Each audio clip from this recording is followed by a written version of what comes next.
अब ध्यान से सुनना आप लोग। देखिए, कल हम लोग कहाँ तक पढ़ लिए थे? शायद मानव में श्वसन पढ़ रहे थे। मानव में श्वसन पढ़ने से पहले आपने पढ़ा था कि कुछ जंतु होते हैं जो जलीय हैं और स्थलीय। जलीय जंतुओं में सांस का दर तीव्र होगा, क्योंकि जल में ऑक्सीजन की मात्रा स्थल में ऑक्सीजन की मात्रा की तुलना में कम होता है। तो इसीलिए जो जलीय जंतु होंगे सांस तीव्र गति से लेंगे, और स्थलीय जंतु सांस ना उतनी तीव्र गति से नहीं लेंगे। ये आपने देख लिया था। कुछ जंतुओं का आपने देखा था कहाँ से सांस लेते हैं।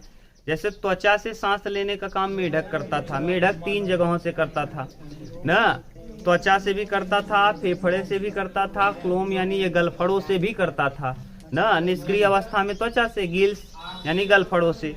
इसके बाद मानव को आपने देखा था फेफड़े से, पशु फेफड़े से, पक्षी फेफड़े से। तो कुछ ऐसे हैं जो किससे करते थे? फेफड़े, चिड़ी, हाँ पक्षियाँ हो गई, मनुष्य हो गया। और बिच्छू का याद करके रखिएगा, बिच्छू और मकड़ी पोस्ट फेफड़ा। किससे? पोस्ट फेफड़े से। ये पूछता है कि बिच्छू और मकड़ी किससे सांस लेते हैं? तो किससे? पोस्ट फेफड़े से। ठीक। एक और पूछेगा, कीट अपने ट्रैकिया से सांस लेते हैं। किससे? ट्रैकिया यानी श्वास नली से। ठीक, ये आपने देख लिया। तो उसके बाद हम लोग देख रहे थे मानव में श्वसन, क्योंकि पढ़ना है केवल मानव के विषय में। तो मानव में श्वसन आप पढ़ रहे थे। तो मानव में आपने देखा था कि मानव में सभी अंगों को, अगर सांस में जो सहायक अंग हैं, सांस लेने में जो सहायक अंग हैं, सभी सहायक अंगों को अगर मिला दिया जाए तो वही कहलाता है श्वसन तंत्र ना। जितने भी अंग हैं, जैसे नासा छिद्र है, नासा कपाट है, फेरिंग्स है, लेरिंग्स है, ट्रैकिया है, ब्रोंकाई, ब्रोंकियोलिस, इन सब को अगर हम मिला दें तो मिलाकर बनने वाला तंत्र क्या कहलाएगा? श्वसन तंत्र। तंत्र मतलब होता है सबका समूह, सिस्टम ना। पूरा माने एक चीज को चलाने के लिए क्या क्या चाहिए। जैसे कंप्यूटर को चलाने के लिए माउस चाहिए, सीपीयू चाहिए, जो चीजें उसको चाहिए, बैटरी चाहिए, लाइट, बैटरी ना हो तो लाइट चाहिए, कीबोर्ड चाहिए। तो ये पूरा कंप्लीट मिला दोगे तब कहलाएगा क्या? सिस्टम। इसी तरीके से सांस लेने में कौन कौन सहायक है, कौन कौन सी चीजें। सबसे पहले आपको क्या, कहाँ से लेंगे? नासा छिद्र। तो हम लिख रहे हैं, आपको एक एक के विषय में पढ़ना है। देखिए, श्वसन तंत्र में कौन कौन चीज आएगा, इसको हम कल बताए थे मानव में श्वसन के लिए। सबसे पहले नासा छिद्र। नासा छिद्र देखो दिख रहा है, पहला काम करेगा नासा छिद्र। दूसरा नासा कपाट, नासा कपाट। उसके बाद फेरिंग्स ना, ग्रसनी। तीसरे का नाम है ग्रसनी। शायद कल हम क्या लिख दिए थे? ग्रहणी। तो एक ग्रसनी लिखना, बोले ठीक थे। फेरिंग्स कहते हैं, फेरिंग्स ना। उसके बाद नासा छिद्र, नासा कपाट, फेरिंग्स, लैरिंग्स, स्वर बॉक्स, स्वर तंत्र, स्वर तंत्र, लैरिंग्स, लैरिंग्स। उसके बाद पांचवा ट्रैकिया। क्या? ट्रैकिया। ट्रैकिया को कहते हैं श्वास नली, श्वास नली, श्वास नली। श्वास नली को अंग्रेजी में कहते हैं ट्रैकिया। अगला ब्रोंकाई। क्या? Bronchi, bronchi. और अगले का 7वें का नाम है ब्रोंकियोलिस, ब्रोंकियोलिस, ब्रोंकियोलिस। सही है ये। लेकिन अगर इसमें पूछा जाए सबसे मुख्य कौन है, तो सबसे मुख्य है कौन? फेफड़ा। सबसे मुख्य अंग है, माने श्वसन का सबसे मेन पार्ट कौन है? फेफड़ा।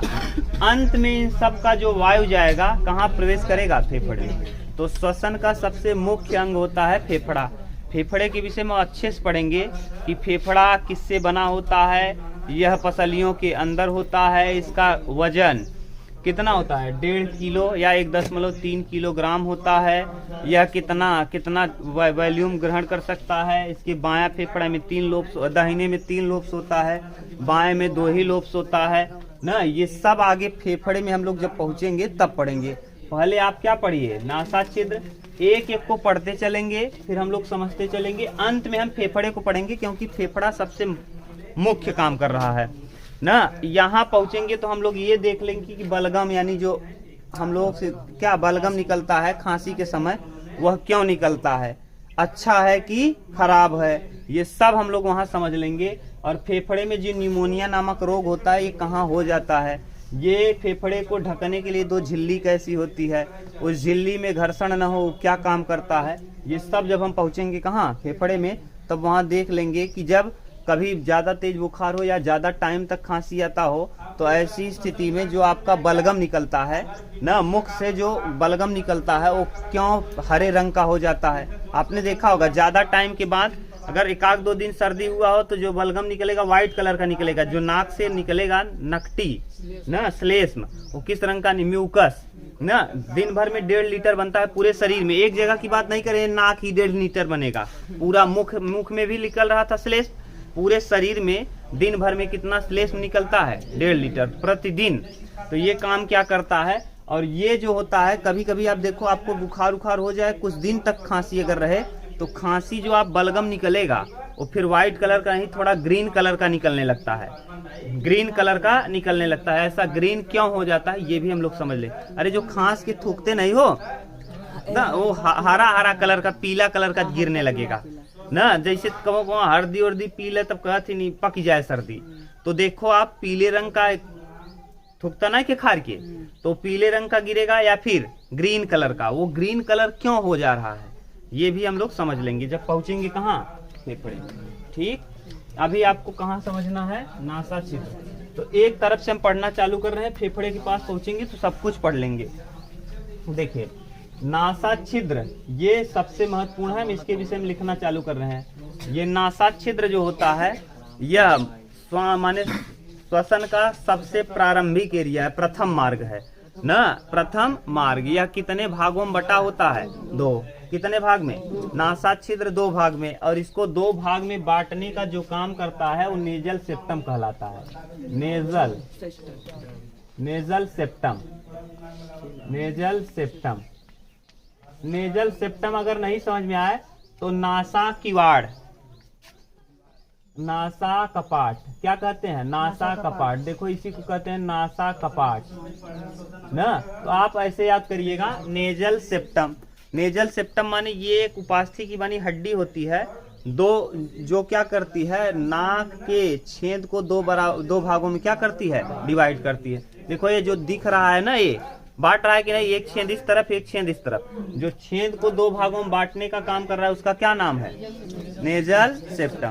ये आप सोचो भगवान ने ऐसा दिया क्योंकि नेजल सेप्टम 2 भाग हो सकता था, अगर एक ही नाक होता, 2 ना होता, केवल 1 होता तब भी काम चल जाता कि नहीं। ये जो बीच में दीवार लगी है नहीं होता तो क्या काम नहीं होता, हो जाता। लेकिन देखो जब आप इस नाक का उपयोग करते हैं ना, तो एक नाक में 80% बंद रहता है और एक नाक 80% खुलता है ना, ये नियम है।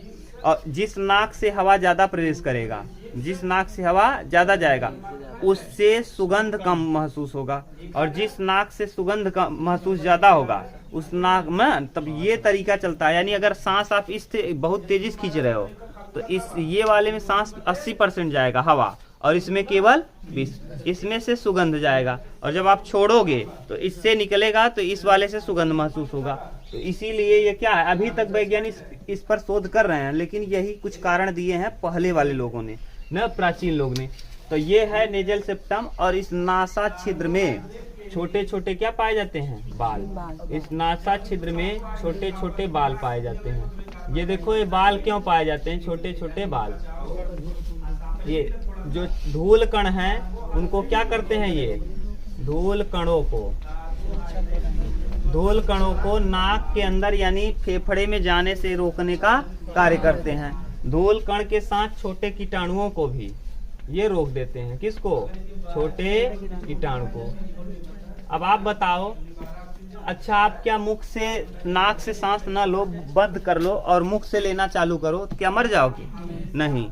लेकिन जब आप मुख से सांस लोगे, ध्यान से सुनो, अगर मुख से आप सांस लोगे तो ऐसी स्थिति में आपका लार सूख जाएगा, और जब लार सूख जाएगा तो लार में याद करिए एक लाइसोजाइम एंजाइम था जो कीटाणुओं को क्या कर रहा था, मार रहा था। तो अब जब लार ही सूख गया तो कीटाणुओं को मारने का काम कौन करेगा, कोई नहीं। और दूसरी बात, ए लड़के बात मत करो। दूसरी बात, जब आप भोजन को खाते हैं तो लार जो है उसको चिपचिपा बना देता है, उसमें म्यूलिन नामक मिलता है ना, और उसको क्या करता है, चिपचिपा। अगर ये बार बार सूखता रहेगा, आप मुंह खोल के हवा लेते रहोगे तो जीभ कितना पानी देगा, अंत में क्या हो जाएगा, ये सूख जाएगा और जो आपका भोजन करोगे वो आसानी से खसकेगा नहीं, तो यानी आसानी से जाएगा नहीं पेट में। जैसे चावल आप खाते हो तो जल्दी खसक नहीं पाता, आपको बार बार क्या पीना पड़ता है, पानी। तो इसी तरीके से ये जो है मुख से सांस ले सकते हैं आप, लेकिन ज्यादा जाने का क्या चांस है, कीटाणु भी घुस जाएंगे और साथ के साथ आपका लार भी सूख जाएगा। इसीलिए भगवान ने अलग से मार्ग दिया। अगर ये ना होता, मुख भी नहीं होता और ये नाक भी नहीं होता, तब भी ट्रैकिया मगर यहाँ आप छेद करके पाइप निकाल लो तब भी सांस ले सकते हो, लेकिन बीमार होने का चांस क्या हो जाएगा, बढ़ जाएगा। क्योंकि नाक से जो हवा जा रही है वो क्या कर रहे हैं, छोटे छोटे उसमें जो बाल हैं वो धूल कणों को तथा कीटाणुओं को रोक दे रहे हैं, और जो नहीं रोक पा रहे हैं, जिन धूल कणों को या जिन कीटाणुओं को ये छोटे छोटे बाल नहीं रोक पा रहे हैं, यहाँ पर आप देखोगे, यहाँ ऊपर ना नासा कपाट के पास, कहाँ, नासा कपाट के पास श्लेष्म निकलता है। क्या, श्लेष्म झिल्ली है, श्लेष्म झिल्ली। और इस श्लेष्म झिल्ली से क्या निकलता है, इस श्लेष्म झिल्ली से श्लेष्म निकलता है, श्लेष्म। और ये श्लेष्म झिल्ली से जो श्लेष्म निकलता है ना, ये क्या करता है ना, ये म्यूकस माने चिपचिपा होता है, यानी ये म्यूकस होता है और ये चिपचिपा होता है, म्यूसिन से बना होता है। किससे, म्यूसिन जो कि एक प्रोटीन है। ये किससे बना होता है, म्यूकस जो बना होता है, ये म्यूकस बना होता है म्यूसिन से। किससे, म्यूसिन से, जो एक प्रोटीन होता है। अब अगर प्रोटीन है तो इसका मतलब लाभदायक होगा, तो ये प्रोटीन जो है म्यूकस म्यूसिन से बना है, और ये क्या करता है, जो छोटे छोटे कीटाणु को, छोटे धूल कणों को और छोटे कीटाणुओं को रोकने में असमर्थ हो गया था, कौन, बाल, उनको रोकने का काम कौन कर देगा, यही म्यूकस या यही श्लेष्म। और अब वहां जाके छोटे छोटे कीटाणु क्या हो जाएंगे, चिपक जाएंगे, कहाँ, वहां माने इस श्लेष्म में, तो यानी अंदर जाने का काम ठप हो गया। तो आपका दो काम क्लियर हुआ कि नासा छिद्र में क्या का काम होता है, छोटे छोटे बाल पाए जाएंगे जो धूल कणों को रोक देंगे और छोटे कीटाणुओं को अंदर जाने से रोक देंगे। यह दो भाग में बढ़ता है, जिससे बढ़ता है उसका नाम क्या है, नेजल सेप्टम। इसका नाम क्या है, नेजल या नासापट, नासापट, नेजल सेप्टम कहिए या नासापट कहिए। उसके बाद नासा कपाट आता है, जिसको आप लोग विनाश कहते हो ना। यहाँ दो छिद्र होंगे मुख के पास ऊपर, वहीं से अंदर प्रवेश करता है, कहाँ, जो वायु है ये प्रवेश कर जाता है ग्रसनी में। किसमें, ग्रसनी में। और ये नासा कपाट और मुख कपाट, मुख द्वार और नासा द्वार, नासा द्वार और मुख द्वार दोनों एक स्थान पे खुलते हैं, जिसका नाम क्या है, ग्रसनी। ग्रसनी में दोनों एक साथ खुलते हैं। ऊपर से देखो दोनों छिद्र, जैसे आपने हवा लिया, सांस लिया, यहाँ से हवा जाके ऊपर से जब जहाँ गिरेगा उसी का नाम क्या है, और जब भोजन आप करोगे तो भोजन जहाँ गिरेगा उसी का नाम क्या है, ग्रसनी। तो ये ग्रसनी क्या है, ग्रसनी के विषय में देखो हम लिख रहे हैं यहाँ, ग्रसनी वायु और भोजन का क्या है, वायु एवं भोजन का सहमार्ग है। तो भोजन और हवा दोनों का सहमार्ग कौन है, ग्रसनी है। यह कीप के आकार का होता है, कैसा, कीप के आकार का, कीप के आकार का। हाँ, कीप माने कुप्पी के आकार का, जैसे कुप्पी तेल डालो तो ग्रहण कर लेता है तेल को, उसी तरीके से ये भी कीप के आकार का होगा। देखिए आगे एक चीज और है, ये जो धूल कण थे, कभी कभी धूल कण की संख्या क्या हो जाती है, ज्यादा। जैसे आप देखो, जब धूल कण को छोड़ो, जब आप देखो आपको सर्दी जुकाम हो जाए, तो जब सर्दी जुकाम ज्यादा दिन तक बढ़ जाता है, ध्यान से सुनना, जब सर्दी जुकाम क्या हो गया, ज्यादा दिनों तक हो जाता है, तब आप ज्यादातर सांस नाक से नहीं ले पाते, क्योंकि नाक क्या हो गया है, जाम है पूरा ना। अब नाक पूरा जाम है तो सांस आप लेने का काम किससे कर देते हो, मुख से। जब मुख से आप सांस लोगे तो आपके साथ, याद करिए, यहाँ छोटे छोटे कीटाणुओं को रोकने का काम कौन कर दे रहा था, बाल और या म्यूकस। अब मुख से ले रहे हो तो मुख से जब जाएगा कोई चीज तो स्वर तंत्र में भी निकलता है क्या, म्यूकस, और श्वास नली में भी निकलता है म्यूकस, लेकिन उतना म्यूकस नहीं निकलता जितना यहाँ निकलता है। तो ये कीटाणु कहाँ घुस जाते हैं? फेफड़े के अंदर। और जो कीटाणु को रोक, अब मुख से ले रहे हो तो रोकने वाला कोई है नहीं, तो श्वास नली में थोड़ा बहुत रुका कीटाणु, लेकिन कुल थोड़ा बहुत कीटाणु कहाँ घुस गए? फेफड़े में। और जब फेफड़े में कीटाणु घुस जाते हैं तो उनको मारने के लिए आपको अब ब्लड पढ़ाएंगे। तो ब्लड में 3 पार्ट होता है, आरबीसी, डब्ल्यूबीसी और प्लेटलेट्स। डब्ल्यूबीसी आपके शरीर का पुलिसमैन कहलाता है ना, पूरे शरीर में जो भी चीज घुसेगा उसको मारने का काम डब्ल्यूबीसी। डब्ल्यूबीसी जिसका गड़बड़ हुआ वो ज्यादातर बीमार रहता है। एड्स जो होता है, एड्स वो किसको खराब कर देता है? डब्ल्यूबीसी के टी सेल को। किसके? डब्ल्यूबीसी में टी सेल होता है, वहां पढ़ेंगे तो बहुत अच्छे से समझेंगे। तो वहां देखिए ये व्हाइट ब्लड जो होता है, व्हाइट ब्लड आ करके किसको मारना चालू कर देता है? अब यहाँ तक तो मान लीजिए कीटाणु घुस गए फेफड़े में, अगर फेफड़े को नुकसान कर देंगे तो फेफड़े में आकर के मारना चालू कर दिया कौन? डब्ल्यूबीसी। अब डब्ल्यूबीसी मारेगा तो कुछ न कुछ एंजाइम या हार्मोन छोड़ेगा, तो वही एंजाइम या हार्मोन उन कीटाणुओं को क्या कर रहा है? मार रहा है। और मार करके कीटाणुओं के साथ वो कलर चेंज कर लेता है। किस? या तो ब्लैक कलर, या तो ग्रीन कलर का हो जाएगा, या तो येलो कलर का, और वही इकट्ठा हो जाएगा आपके फेफड़े में। और फेफड़ा बाद में क्या करेगा? खांसोगे तो हवा तेजी से निकाल करके बाहर क्या कर देगा? फेंक देगा। तो वही कहलाता है क्या? बलगम। समझ में आया? आप देखते होंगे बलगम कब बनता है? जब आपको क्या हो जाए? सांस अच्छे से न ले पाओ नाक से, ना सांस लेने में दिक्कत होगा, तभी बलगम ज्यादा बनेगा। आप देखो जिसको सांस का मरीज जो होगा उसी को ज्यादा बलगम आता होगा। क्यों? क्योंकि ज्यादा सांस बेचारा किससे ले रहा है? ज्यादा कीटाणु माने घुस जा रहे हैं, और जिस वजह से बार बार फेफड़ा उन कीटाणुओं को मार रहा है। और जब बार बार मारेगा तो वहां फेफड़े में क्या बनेगा? बलगम। बलगम अच्छा चीज है ना, शरीर स्वास्थ्य के लिए अच्छा है। अगर नहीं बनेगा तो फेफड़े को क्या कर देंगे? डैमेज।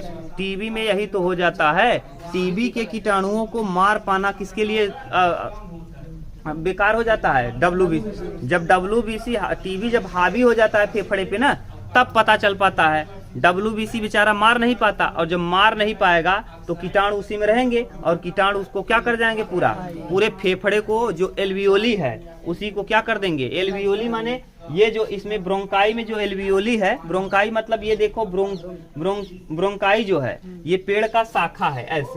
ये ऐसे 2 जड़ निकला है, और इसमें ढेर सारे जो जड़ निकलते हैं, इन जड़ों को हम कहते हैं ब्रोंकियोलेस। और इस जड़ में जो छोटे छोटे क्या होंगे? ये गुच्छे होंगे ना, बॉल नुमा गुच्छा होगा, या ऐसे समझिए मधुमक्खी का छत्ता आपने देखा है? वहां अगर मधुमक्खी पूरा छत्ते को खाकर हट जाए तो उसमें छेद छोटे छोटे आप देखते होंगे। वही उसी की तरह ये टंकी है, और ये टंकी को ही खा जाते हैं किसके? कीटाणु, टीबी के। अब हमारे टंकी था जिसमें आप पानी रख रहे थे, जैसे आपके पास कोई बाल्टी हो उसमें पानी रख रहे हो, अब बाल्टी फूट जाए नीचे से, अब पानी कहाँ रखोगे? रखने का चांस नहीं। तो यही काम हो जाता है किसमें? टीबी में। सब के सब यही क्या हो गए? खत्म। ये बाल्टी ही आपकी खत्म, तो कहाँ रखोगे आप ऑक्सीजन को? कहीं नहीं, खत्म हो गया। तो ये जो कीटाणु है कहाँ घुस गए? आपके अंदर, और बेचारा डब्ल्यूबीसी मार नहीं पाया, टीबी होकर के आदमी क्या हो जाता है? वहां पढ़ेंगे तो और अच्छे से बताएंगे क्या क्या है, कैसे घुस जाता है, क्या करता है। आगे आएगा तो बताएंगे। यार तुम लोग आते हो पढ़ने, कुछ पता नहीं, उधर मुंह करके क्या कर रहे हो? यहाँ देखो ना, हम इतना अच्छे से पढ़ा रहे हैं, तुम लोग कोई मतलब नहीं है इससे ना। तो अब आपने देख लिया नासा छिद्र। नासा छिद्र समझ गए? नासा छिद्र क्या है? इसको अलग करने वाले का नाम है नेजल सिस्टम। इसमें छोटे बाल पाए जाते हैं। इनका काम क्या होता है सब कुछ बता दिए। कभी कभी आप क्या करेंगे ना, जब नासा छिद्र से आप सांस न लेकर के नासा का, इसीलिए देखिए भगवान ने मुख नहीं, नाक नहीं दिया होता तो क्या नहीं होता? काम होता। लेकिन नाक से जो आप वायु लेते हैं वो शुद्ध वायु जाता है ना, मुख से जो वायु लेंगे वो शुद्ध नहीं जाएगा, लेकिन उतना शुद्ध नहीं रहेगा। इन दोनों को आप उतारो, तब हम ग्रसनी के विषय में तो आप समझ गए। यह किसका सहमार्ग होता है? यह वायु और भोजन का सहमार्ग होता है। यह नासा कपाट और मुख कपाट के स्थान पर नासा मार्ग और मुख द्वार और नासा द्वार के साथ खुलता है ना, इसी में खुलता है। कहाँ? ग्रसनी में। इसको उतारो, तब हम यहाँ से पढ़ना चालू करते हैं। इन सबको अच्छे से पढ़ना है, उतारो तब। चलो अब देखो, 2 भाग आपने पढ़ लिया। पहला आपने देखा क्या? नासा छिद्र। नासा छिद्र के बाद आपने नासा कपाट, यानी जहां से वायु कहाँ प्रवेश कर रही है? ग्रसनी में। ना। उसके बाद ग्रसनी को आपने देखा, ग्रसनी या भोजन और वायु का समार्ग। अब ग्रसनी के बाद हम लोग देखेंगे विंड पाइप। विंड पाइप या इसे कहेंगे वायुनाल। देखो हिंदी में लिखा होगा वायुनाल, लिखा है विंड पाइप। विंड पाइप, अब ध्यान से सुनना विंड पाइप के विषय में। ये वायुनाल 2 भाग में बटा होता है।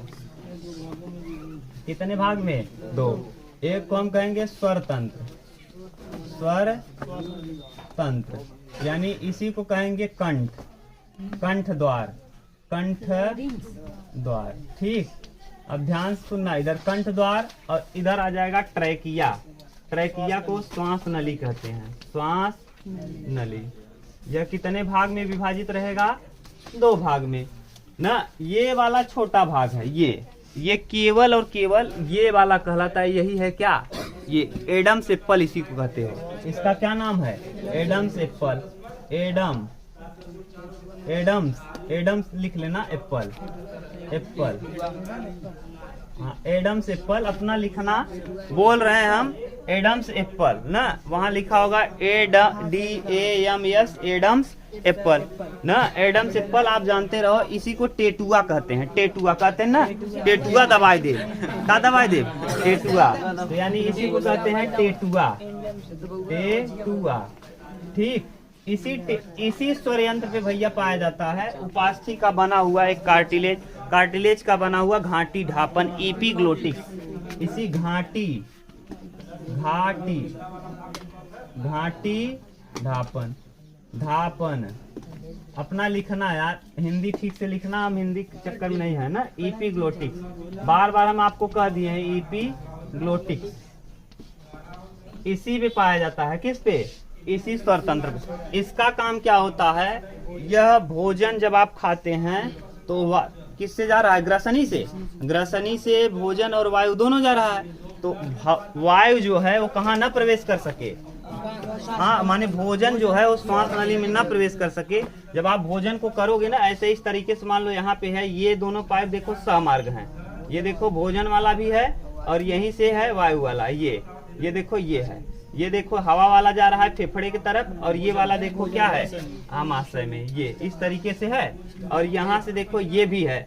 ये थोड़ा सा शिफ्ट करो इधर ना। अब यहाँ देखो ये वाला है किसका? ये फेफड़े का है, फेफड़े का सहमार्ग है ये, ऐसे। ठीक, ये इस तरीके से मान लो। तो यहाँ देखो दोनों जगह तो ऐसे है ना, तो ये है एडम्स एप्पल, यानी ये यहाँ पे देखो ये ऐसे है, और इसी के ऊपर बना हुआ है कौन? ये मान लो, ये इसी पे बना हुआ है ये कार्टिलेज का ऐसे। और जैसे ही इसको आप भोजन खाओगे तो ये घाटी ढापन इसके ऊपर क्या हो जाएगा? शिफ्ट हो जाएगा, और यहाँ से भोजन इसमें प्रवेश कर जाएगा। और जब आप भोजन नहीं खाओगे तो ये ऐसे उठा रहता है और हवा इसमें प्रवेश करता रहता है।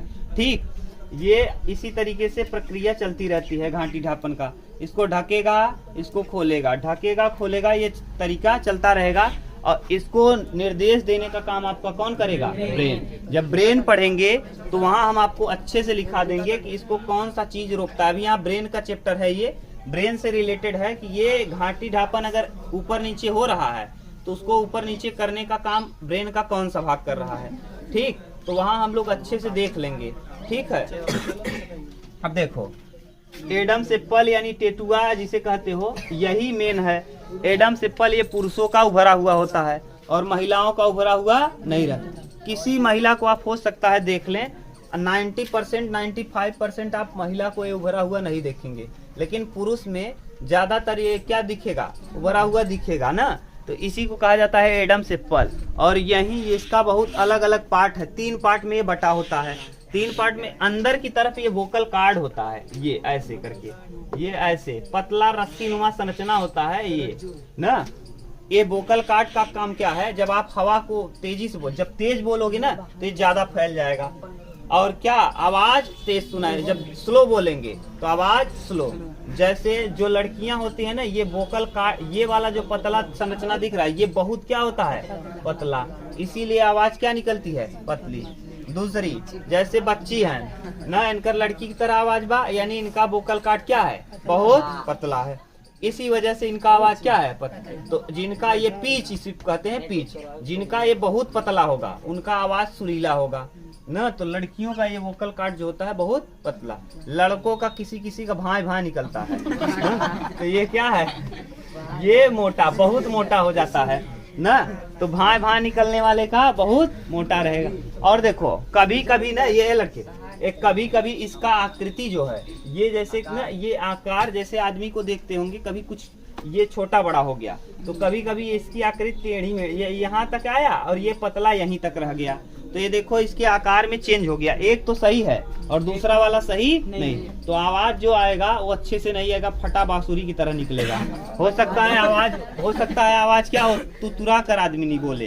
किस तरीके से, क्योंकि दोनों का साइज देखो चेंज हो गया और दोनों का साइज चेंज हो गया तो गड़बड़ है कि नहीं।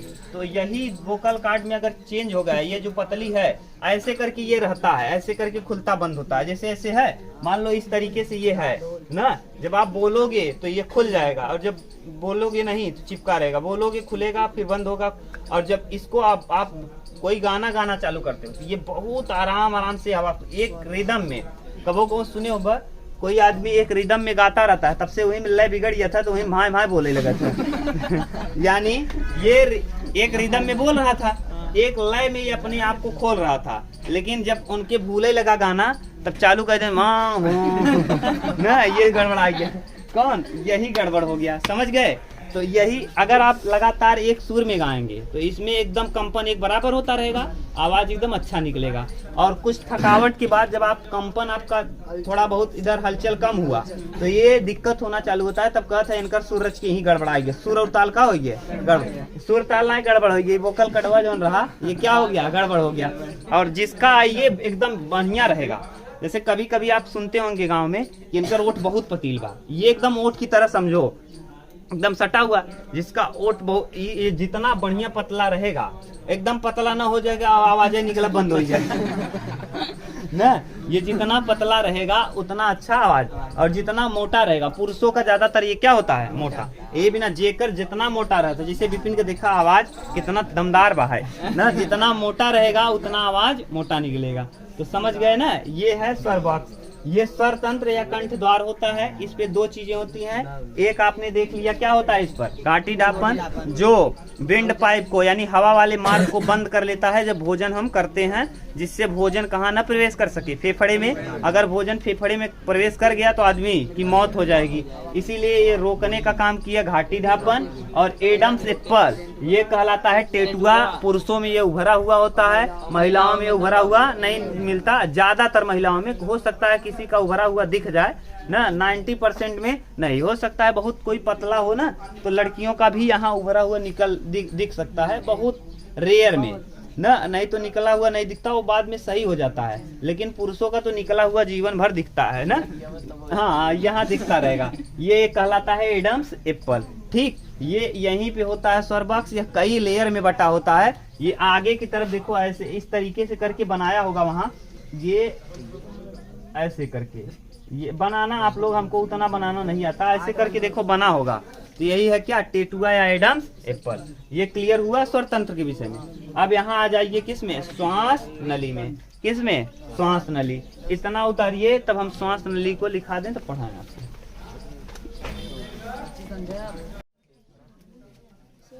अंग्रेजी में इसको क्या कहोगे, ट्रैकिया। अगर हम पूछ लें ट्रैकिया से सांस कौन लेता है, कीट। जितने भी कीट हैं सब किससे सांस लेते हैं, तो अगर हम लोगों को ट्रैकिया में छेद करके पाइप लगा दिया जाए तो हम लोग सांस नहीं ले पाएंगे, ले लेंगे ना, सुरक्षित नहीं। जब आदमी को कभी यहाँ का कोई बीमार हो जाता है, इधर वाला प्रॉब्लम, तो यहाँ पर छेद करके पाइप डाल दिया, हाँ मशीन से पाइप डाल दिया जाता है, तो हो गया जो भी है प्राकृतिक, लेकिन फिर भी तो सांस ले रहे हो, यानी मरोगे। लेकिन यहाँ से भी अगर ये नहीं होता, तब भी अगर यहाँ पाइप डाल के खोल दिया जाए तब भी हम सांस ले सकते हैं। लेकिन ज्यादा छोटे मोटे जो आप थे कीटाणु और या फिर जो धूल कण था सब कहाँ प्रवेश कर जाएगा, फेफड़े में, और आपको दिक्कत हो जाएगी। समझ गए। यहाँ से सांस लेने के लिए आप कभी देखोगे तो मिल जाएंगे मरीज, बोलो बोलो। वो ऑक्सीजन सिलेंडर से दिया जाता है। तो वो तो अलग है, वो तो मान लो यहाँ डाल दिया जाता है दिया अंदर। जाता हाँ, है सिलेंडर से। आप कैसे ले लीजिएगा पाइप से? पाइप अगर यहाँ डाल के ट्रैकियम छेद कर दो और बाहर रख दो,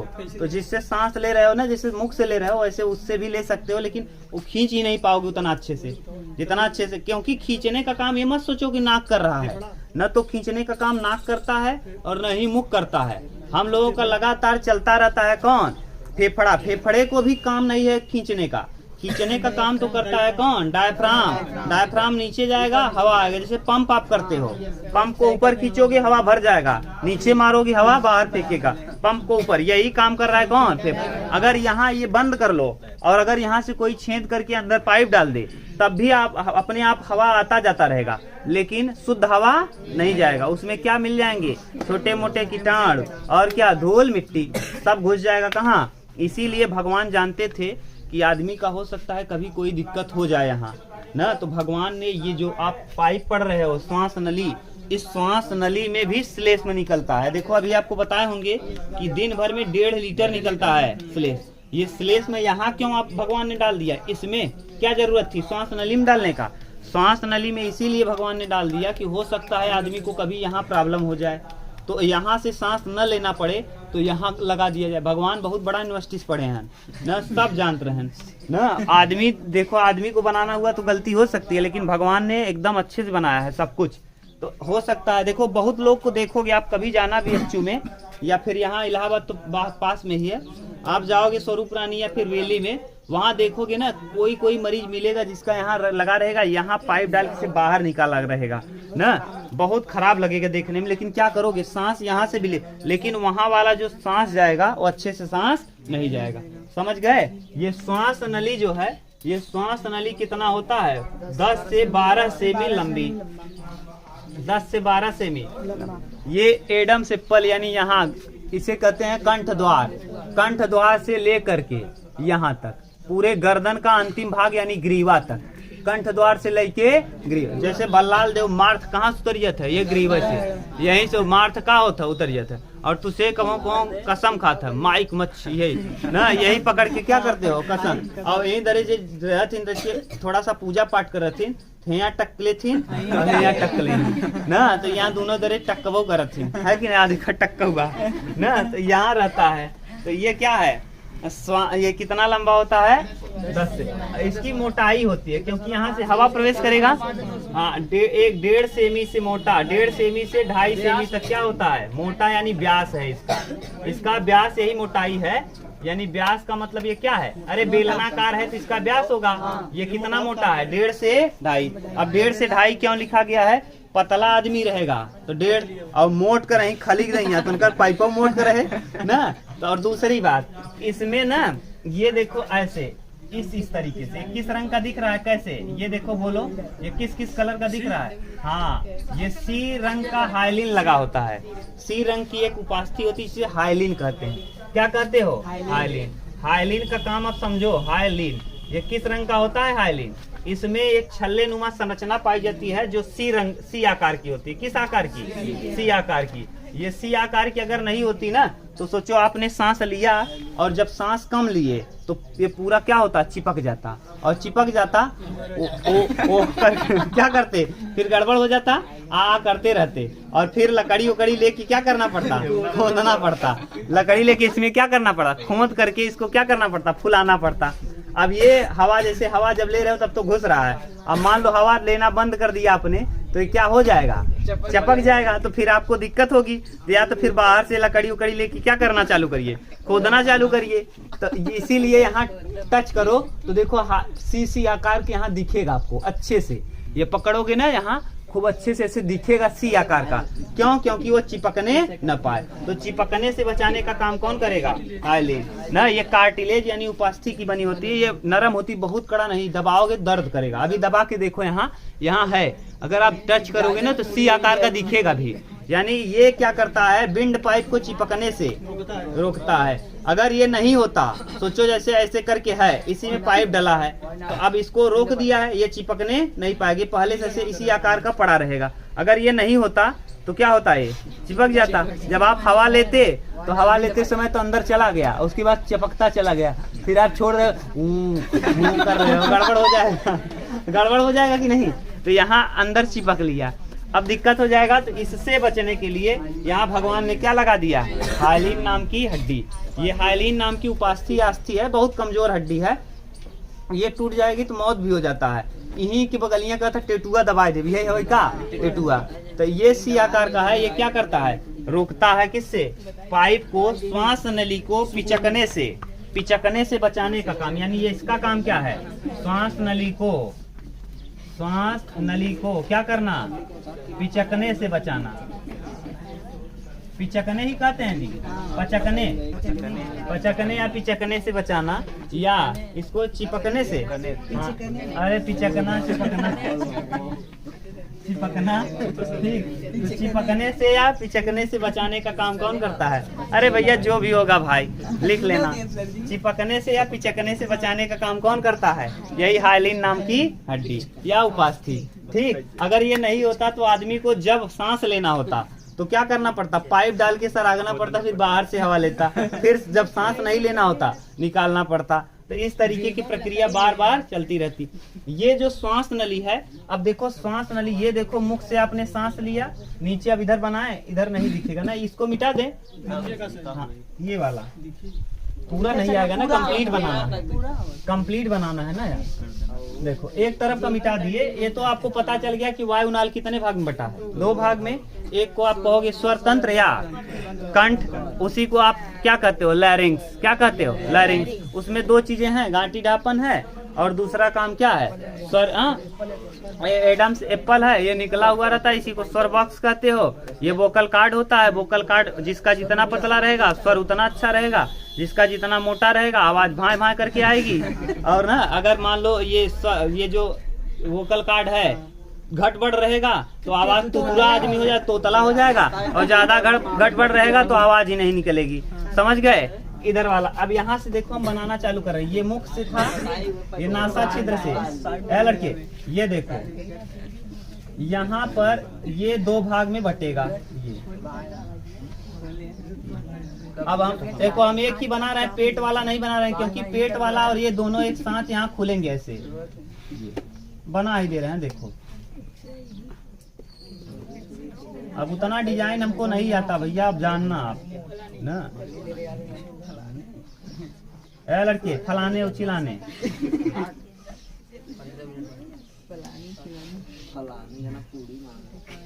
देखो ये पेट वाला है, यहाँ लगा है कौन, कार्टिलेज का बना हुआ घाटी ढापन, ये है एडम एप्पल, यहाँ मान लो एडम एप्पल है, थोड़ा सा ऊपर करना एडम एप्पल, यहाँ से लेके यहाँ घाटी, ये जो एडम एप्पल है यहाँ से गर्दन के ग्रीवा तक वाला भाग कहलाता है क्या, श्वास नली। क्या कहलाता है, श्वास। इसी में हाइलिन नामक क्या लगी होती है, उपास्थि की आकार की, सी आकार की हड्डी, जो क्या करती है, श्वास नली को पिचकने से बचा। अब ये देखो, ये जाके ये जो बना है घाटी ढापन, ये बंद कर लेगा किसको, हाँ माने भोजन आने से बंद कर लेगा। अब यहाँ से देखो ये आगे बटेगा ऐसे, ये इस तरीके से जा रहा है। अब अलग से हम बना रहे हैं, यहाँ देखो बन नहीं रहा, केवल फेफड़े वाला डिजाइन बना रहे हैं ना, गड़बड़ हो रहा है। फेफड़े वाला बना दे रहे हैं, आपको तो पता है ना, भोजन जाने से रोक देगा ये। अब देखो ये आप मुख से आपने सांस लिया, इधर आया, ये 2 भाग में देखो, यहाँ नीचे आया, इसके बाद ये कितने भाग में बट जाएगा, 2। ये ना यहाँ देखिए रहेगा क्या आपका फेफड़ा, ये है फेफड़ा। देखिए ये था, यहाँ से यहाँ तक जो आया, यहाँ से लेके यहाँ तक, यही कहलाता है क्या, श्वास नली। ये क्या है, इसमें रिंग नुमा संरचना है जो इसको बचाने से, माने पिचकने से बचा देता है।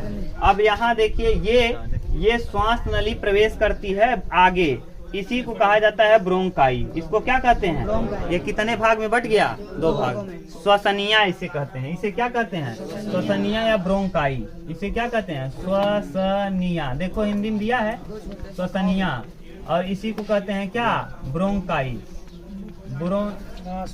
ब्रोंची दिया होगा क्या, BROCHI, यही दिया है ये। हाँ, ये 2 छोटी छोटी क्या होती हैं, श्वसनिया। ये देखो दोनों छोटी छोटी जो है, इसे क्या कहते हो, श्वसनिया। अब यहाँ से प्रवेश किया, जो आपने हवा लिया था, कहाँ आ गया है, फेफड़े में। अब ये आगे फिर यहाँ आएगा और ये कई भागों में बटेगा जड़नुमा संरचना में। इसे ब्रोंकियोलेस कहेंगे। इसे क्या कहेंगे? ब्रोंकियोलेस। और इस ब्रोंकियोलेस के टिप पर यानी यहाँ जैसे मधुमक्खी का छत्ता होता है वैसा संरचना या बाल नुमा, बाल मुड़े बाल नहीं, गेंदा वाला बाल ना, अंगूर के गुच्छे की तरह यहाँ क्या दिखेगा? संरचना, जिसे हम कहेंगे क्या? एल्वियोली। क्या कहेंगे? तो इसका नाम देखो, श्वास नली ये कहलाएगा ब्रोंकाई। इधर देखो, ये ब्रोंकाई, ये ब्रोंकियोलेस, ये ब्रोंकाई, ये दोनों ये वाले ब्रोंकियोलेस। ब्रोंकाई के बाद ब्रोंकियोलेस, ये ब्रोंकाई, इसके आगे वाले ब्रोंकियोलेस, ये ब्रोंकाई, ये वाले ब्रोंकियोलेस, और इसके ऊपर ये छल्ले नुमा संरचना या अंगूर के गुच्छे नुमा या फिर आप कह लीजिए मधुमक्खी के छत्ते नुमा संरचना है, जिसे हम एल्वियोली कहते हैं। क्या कहते हैं? तो इसका नाम हो गया ब्रोंकाई, इसका ब्रोंकियोलेस। क्या? ब्रोंकियोलेस। ठीक, ये ब्रोंकियोलेस, इसका नाम एल्वियोली। एल्वियोली, एल्वियोली ये है एल्वियोली टंकी। क्या है? टंकी। यही ऑक्सीजन की टंकी है। किसकी टंकी है? ऑक्सीजन की। यही ऑक्सीजन को रखती है। और जितने भी कीटाणु थे, जैसे अब आगे हम लोग यहाँ पढ़ेंगे, ये जो फेफड़ा है ना, इसके ऊपर एक झिल्ली रहती है, जिस झिल्ली का नाम है प्लूरा मेम्ब्रेन। इस झिल्ली का क्या नाम है? Pleura membrane. क्या नाम है? Pleura membrane. ये प्लूरा मेम्ब्रेन दो झिल्ली इस पे चढ़ी होती है, एक तो पूरा फेफड़े को अंदर से चिपका रहता है और दूसरा उसके ऊपर रहता है। ये क्या करता है? इस फेफड़े को बाहरी आघात से सुरक्षा देना।